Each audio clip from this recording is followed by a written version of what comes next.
Mo ke leng teng mono mo ke utlwile botlhoko ke maketse ka gore go godisa ngwana wa ausi wa ka go thata. Dilo tse dintle ha di gopole, dilo tse di sa siamang wa di tshwarella. Dilo tse ke sa di dirang a re ke di dirile ka sekai rile re tswa ko lapeng ko gae ko magaeng. Mme wa ka o mo reile a re o tlile go ya ko court, ba tlile go botsa gore o batla go dula kae. Nna ke mogolo ha ke kgone go thusa ka sekolo, mamane wa gago o tlile go thusa ka sekolo, so go botoka o dula le mamane a gago. Mme wa ke mafoko a mme wa ka. Abuti wa gage o na le 30 years, o mo reile a re ha court go botsa gore o batla go dula kae, ha o ka re o batla go boela magaeng, ba go isa ko sekolong sa ko motseng. Bana ba ko sekolong sa ko motseng ba tlile go shapa, ba tlile go itaya gore ha o itse Setswana. So be ke mora abuti wa gage ke mora ke re o ska bua maaka ka gore le nna ke tsene sekolo sa ko motseng, a gona motho o shapang mope gore ha itse Setswana.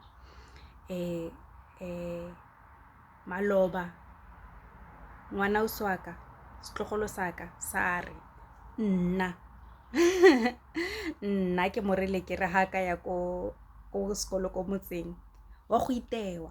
Nna ke morele yalo sa ntlha. Sa bobedi ke morele ke re a o batla go tshameka kgwele ya dinao kgotsa o batla ke go rekele motšhini o kgaleng o batla. A ba tlhopa kgwele ya dinao. Yaanong o reile tsala e mo etetseng gone yaanong a re nna ha ise ke mo fe tshono ya gore a nne le selo seo, ke se reketse bana ba ka fela. Ena gona tsepe seo ke mo file choice ke re a o batla ke patele kgwedi le kgwedi gore ke tseye madi ao ke go rekele se se batlang re fetse go o tlhopile sa kgwedi le kgwedi. Gompieno a re nna ha ise ke mo rekere a ke mo rekele sone. So go utlwisa botlhoko gore go ntse yana. Ke a itse gore ha motho a sa godisiwa ke batsadi ba gage go boima.